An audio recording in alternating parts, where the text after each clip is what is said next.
In this episode, we take something that can feel abstract at first, the NIST privacy objectives, and we turn it into practical day-to-day operating habits that actually change how systems behave.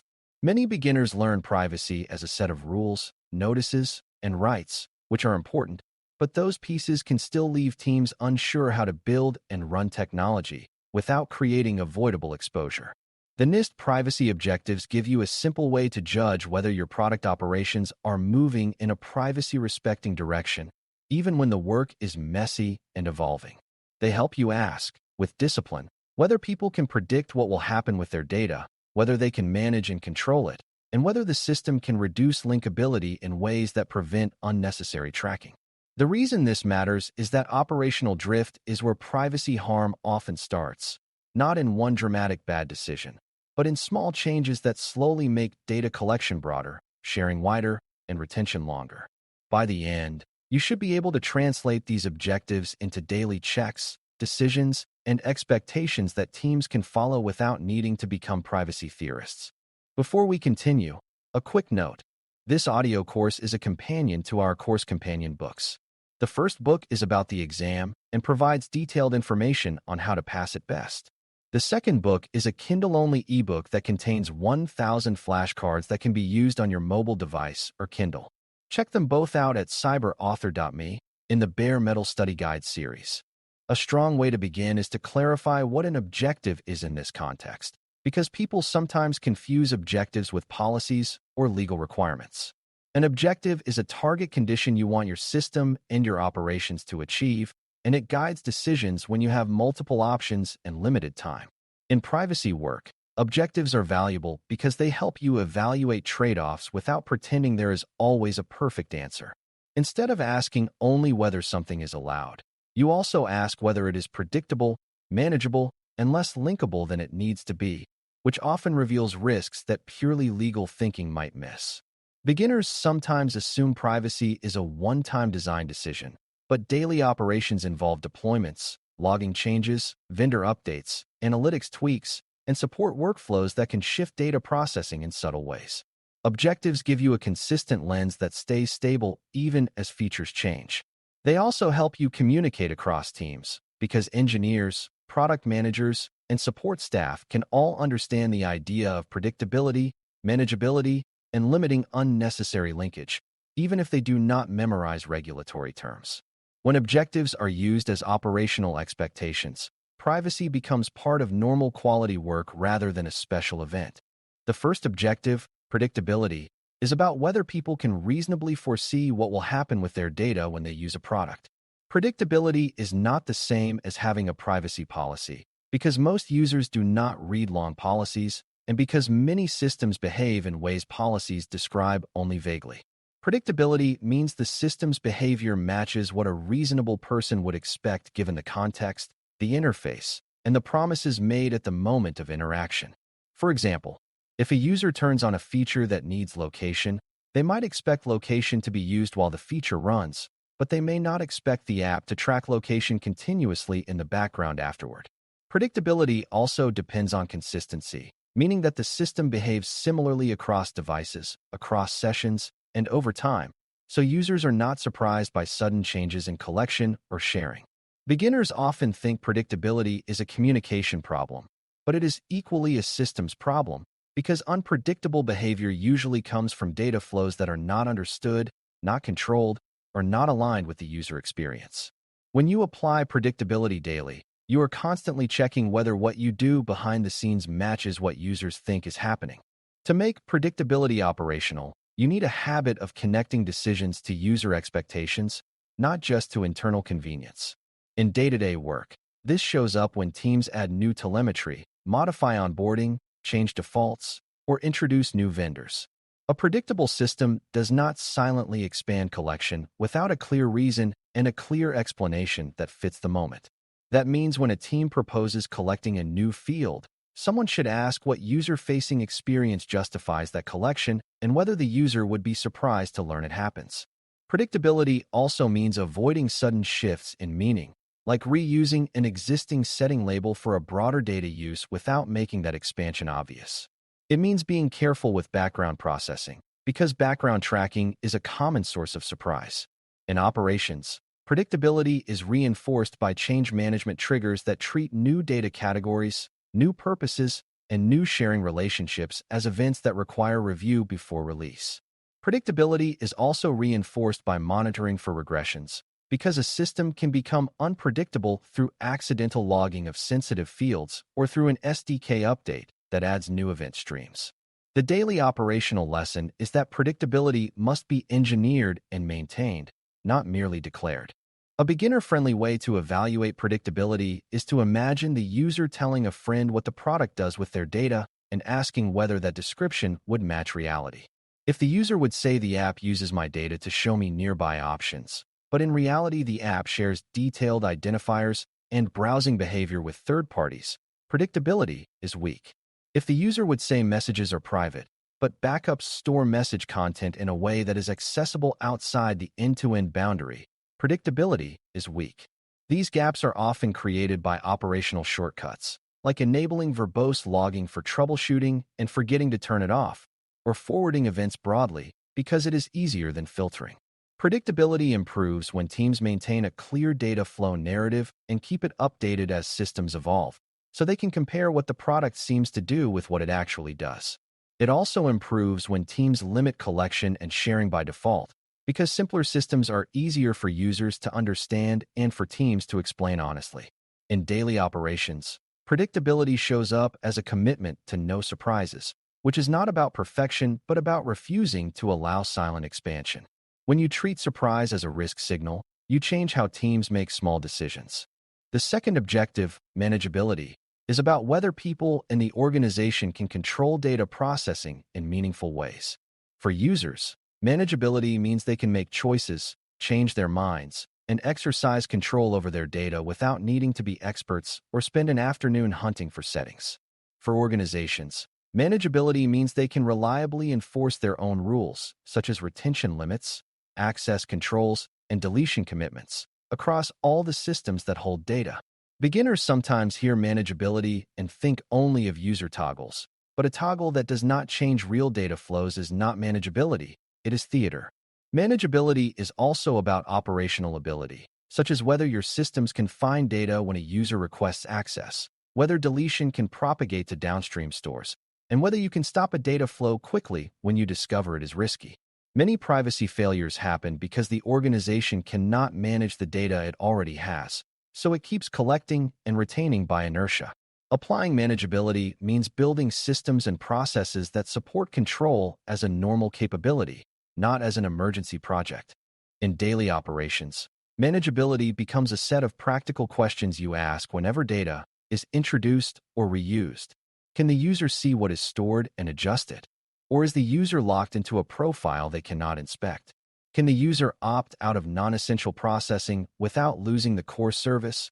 Or does the product punish privacy-protective choices? Can the organization enforce role-based access so only the right people can see sensitive data? Or does everyone share broad access because it is convenient? Can the organization set and enforce retention per data type, including logs and analytics? Or is everything kept forever because deletion is hard? Can the organization honor deletion requests in a way that is consistent and verifiable, or is deletion limited to the main account record while copies persist elsewhere? These are not theoretical questions, because each one has an operational answer that either exists or does not exist. Manageability improves when privacy requirements are treated like reliability requirements, meaning they are designed, tested, and monitored. When manageability is strong, teams can make privacy-protective decisions with confidence because they can actually enforce them later. A common misunderstanding is believing that manageability is solved by having a policy that says what should happen. Policies matter, but manageability is about mechanisms, because privacy outcomes depend on what the system can do, not what the organization hopes it does. If a system cannot delete data in a warehouse, then a promise to delete becomes fragile, and operational reality will eventually create a gap between commitments and behavior. If a system cannot separate purposes, then data collected for security may drift into marketing analytics, because nothing blocks that reuse. If a vendor does not support configurable retention, then your retention goal becomes dependent on the vendor's defaults, not your needs. Daily application of manageability, therefore, includes pushing for enabling capabilities, like data inventories that stay current, event schemas that prevent sensitive fields, retention automation, and auditable access controls. It also includes designing escalation paths, so when you find a control gap, you can pause a release or restrict a data flow until the gap is addressed. Manageability is what makes privacy decisions reversible and enforceable, which is why it is central to trustworthy operations. The third objective, disassociability, is the one that often feels least intuitive to beginners, yet it is one of the most powerful for reducing privacy risk in a digital world that loves to link everything. Disassociability is about reducing the ability to link data to individuals, to link data across contexts, or to link behaviors over time, especially when that linkage is not necessary for the purpose.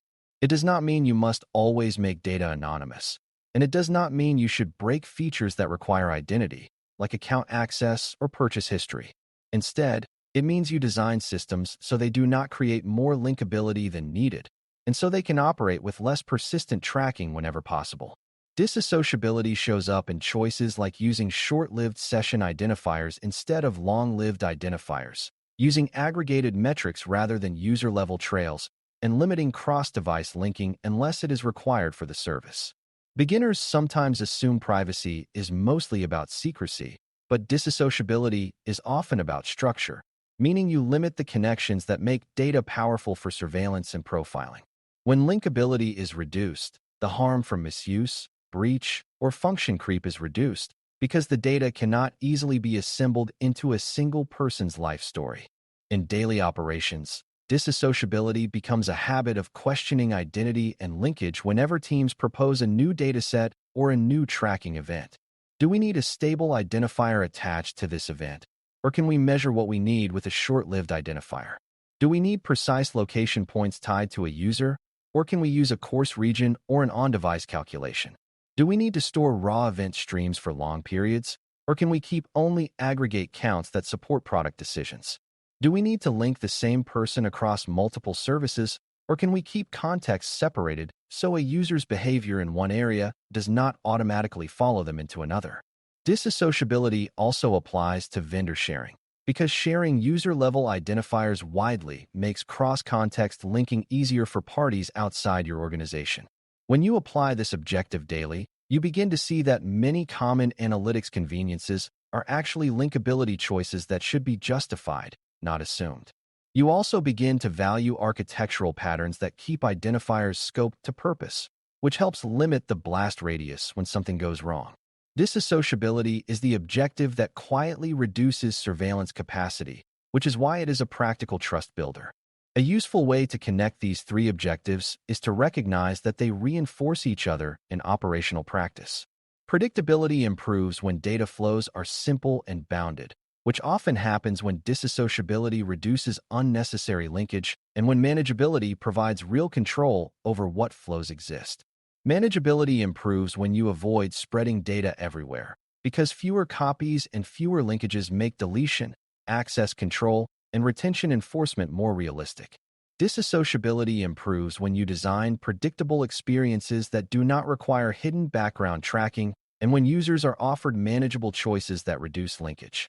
Beginners sometimes treat objectives as separate boxes, but in practice you apply them together as a set of questions that shape daily decisions. For example, a new tracking proposal should be tested for predictability by asking whether users would be surprised, for manageability by asking whether users and the organization can control the data, and for disassociability by asking whether the proposal creates unnecessary linkage over time. This combined lens helps you detect risks that might slip through if you focus only on one dimension. It also helps teams talk about trade-offs in plain language without losing rigor. When objectives are applied together, they become an operating style rather than a checklist. Applying these objectives to daily operations also means embedding them into routine workflows so they show up at the right times. In product planning, teams can use the objectives to shape requirements, such as insisting that a feature be designed to work without background collection unless truly necessary. In engineering, teams can use the objectives to shape telemetry and logging practices, such as defining allowed fields and blocking sensitive fields by default. In vendor management, teams can use the objectives to shape integration choices, such as minimizing data shared, restricting secondary use, and ensuring deletion and retention controls exist. In support operations, teams can use the objectives to shape what data is visible in tickets and what attachments are retained, because support tools often become shadow data stores that are hard to govern. In analytics and data science, teams can use the objectives to shape how datasets are structured, favoring aggregation and purpose-scoped identifiers rather than cross-context identity graphs. Beginners sometimes assume objectives are for privacy specialists only, but they become most powerful when each team can translate them into its own daily habits. When objectives are operationalized, privacy stops being a department and becomes a property of how work is done. Another practical step is to tie the objectives to measurable signals so you can tell whether operations are improving or drifting. Predictability can be monitored through indicators like how often data flows change without corresponding updates to user-facing explanations, or how often new tracking endpoints appear without review. Manageability can be monitored through indicators like deletion success rates, retention policy coverage across data stores, and the percentage of systems that can reliably support access and correction requests. Disassociability can be monitored through indicators like the spread of stable identifiers across datasets, the amount of user-level tracking retained over long periods, and the number of third parties receiving linkable identifiers. The point is not to reduce privacy to dashboards, but to make drift visible, because drift is the enemy of stable privacy outcomes.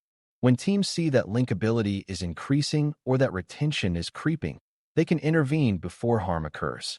Beginners often worry that measurement requires collecting more user data, but many of these signals can be measured through system behavior and control coverage rather than through user-level surveillance. Monitoring supports the objectives by keeping them alive in day-to-day decision-making, not by creating new exposure. It also helps to acknowledge that applying objectives involves trade-offs, and daily operations require making those trade-offs consciously rather than by default. Predictability might suggest simpler data use and clearer explanations, but product teams may want rapid experimentation that adds new events and new analyses. So the trade-off is between learning speed and user surprise risk. Manageability might suggest building deletion and retention tooling, but engineering may face backlog pressure. So the trade-off is between short-term velocity and long-term control. Disassociability might suggest reducing cross-device linking, but marketing may want unified attribution, so the trade-off is between business measurement and limiting surveillance capacity. The role of the objectives is not to pretend trade-offs vanish, but to force an honest accounting of what is gained and what is risked. In daily operations, this honesty shows up as explicit decisions, documented boundaries, and verification steps, rather than silent expansion. Beginners should learn that trust is often built by the willingness to say no to unnecessary linkage and to invest in control mechanisms that users never see. The objectives provide language to justify those decisions in a way that feels principled and practical. When you apply NIST privacy objectives to daily operations, you are essentially building a reliable habit of asking the right questions at the right moments. Predictability keeps you focused on user expectations and on preventing surprise by aligning system behavior with what people reasonably believe is happening. Manageability keeps you focused on control, ensuring users have meaningful choices and ensuring the organization can enforce retention, deletion, access control, and purpose boundaries in reality. Disassociability keeps you focused on reducing unnecessary linkage, so data cannot easily become a tracking tool across contexts and time. These objectives work best when they are woven into planning, development, vendor decisions, support workflows, and monitoring, because that is where privacy outcomes are created or destroyed. They also work best when they are treated as ongoing operational commitments rather than as one-time design goals, because systems evolve and drift is constant. If you can make these objectives part of normal conversation and normal verification, you will notice privacy risk earlier, design safer alternatives more often, and build products that people can trust without needing to study fine print. That is the real power of objectives. They turn privacy from a vague promise into a daily practice that can be explained, tested, and improved. Thanks for listening. For more audio courses, daily newsletters, and more, please visit baremetalcyber.com.